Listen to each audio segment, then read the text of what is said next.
A devastating mid-air collision near Reagan National Airport has left 67 people presumed dead, sparking a wave of grief and questions. The National Transportation Safety Board has recovered the black boxes from both the American Airlines plane and the Army Black Hawk helicopter involved in the crash.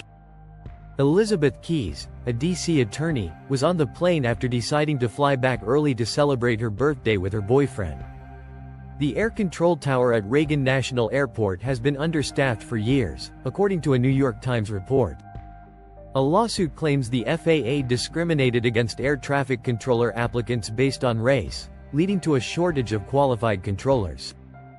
Former Nevada Attorney General Adam Laxalt is leading efforts for the lawsuit, representing nearly 1,000 individuals. More than 90% of the country's air traffic control facilities operate below recommended staffing levels. Former U.S. Representative Peter DeFazio said lawmakers were warned for years about the capacity issues at D.C. airports. Senator Ted Cruz detailed the sequence of events leading to the collision, noting the helicopter moved in front of the plane instead of behind it. A single air traffic controller was monitoring both airplanes and helicopters at the time of the crash. American Airlines CEO Robert Isom thanked President Trump for his leadership on aviation safety following the collision.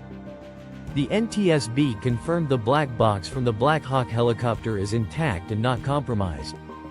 The Black Hawk helicopter was allegedly flying too high and on the wrong path when it collided with the plane. President Trump signed an executive order calling for an immediate assessment of aviation safety. The FAA will restrict helicopter traffic around Reagan National Airport effective immediately. Fog and cold conditions are complicating recovery efforts in the Potomac River.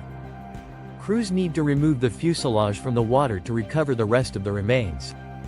The family of one of the soldiers killed in the crash has requested their identity not be publicly released. American Airlines announced it will retire the flight number involved in the collision. A Connecticut youth soccer coach is being hailed for enriching the lives of children in his community. Dashcam footage captured the moment of the collision, showing a fireball lighting up the night sky. Cedarville University student Grace Maxwell was among the passengers on the plane. Figure skaters Everly and Lydia Livingston, known as the Ice Skating Sisters, were also among the victims. White House Press Secretary Caroline Leavitt said President Trump believes it is still safe to travel by air. A riverkeeper found multiple items belonging to the plane near the Woodrow Wilson Memorial Bridge. Military helicopter crashes are rare but have been occurring more frequently in recent years. Family and friends of the victims are sharing tributes online as they wait for more answers. Representative Troy Nehls called for congressional oversight following the crash. The FAA is restricting helicopter flights near Reagan National Airport indefinitely. Rain, fog, and gusty winds are expected to complicate recovery efforts further. Secretary of Defense Pete Hegseth revealed more details about the training flight the Black Hawk was conducting. More than 40 bodies have been recovered from the Potomac River following the collision.